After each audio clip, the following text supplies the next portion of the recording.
أكد الدكتور شريف صالح رئيس قطاع الشؤون الثقافية والبعثات بوزارة التعليم العالي استمرار الإدارة المركزية لشؤون الطلاب الوافدين فتح باب التقدم للجامعات المصرية، وذلك عبر منصة ادرس في مصر أمام الطلاب الوافدين وفقا للقواعد المعمول بها في قبول هؤلاء الطلاب بتنسيق العام الماضي. وأضاف الدكتور شريف صالح في تصريحات اليوم السابع استمرار التقدم للمنح الدراسية للالتحاق بالجامعات المصرية وفق طبيعة الاتفاقيات والمنح المخصصة لكل دولة بالمنطقة العربية ومختلف الدول، وذلك ضمن استراتيجية الوزارة وتوجيهات الدكتور أيمن عاشور وزير التعليم العالي.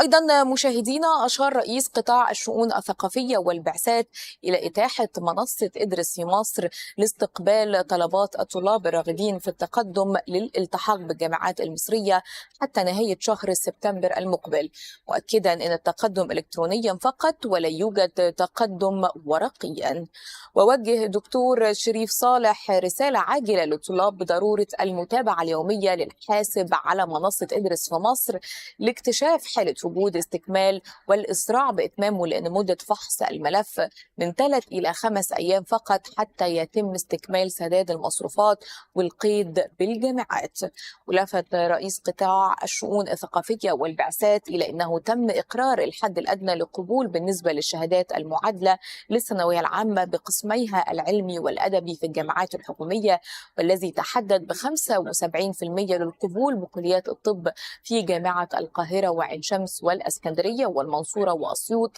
و70% باقي الجامعات المصرية. كما تحدد القبول بكليات طب الأسنان والصيدلة 70% بجامعة القاهرة وعين شمس والإسكندرية والمنصورة وأسيوط، و65% لباقي الجامعات.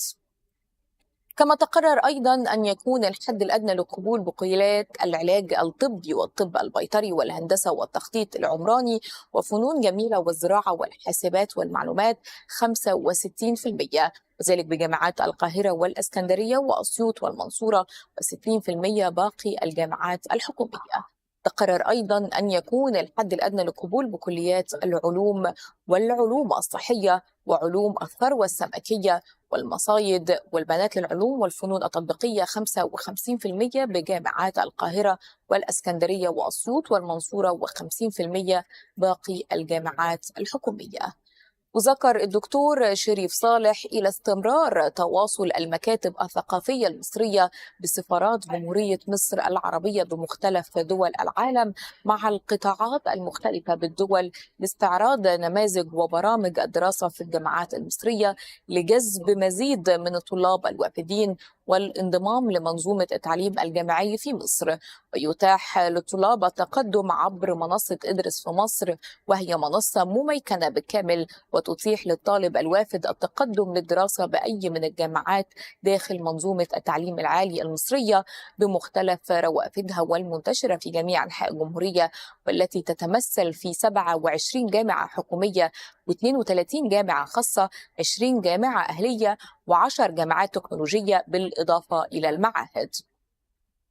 مشاهدينا، بكده نكون وصلنا مع حضراتكم لنهاية هذه التغطية. بشكركم شكرا جزيلا على المتابعة، كنت معكم أنا منى يحيى، وإلى اللقاء.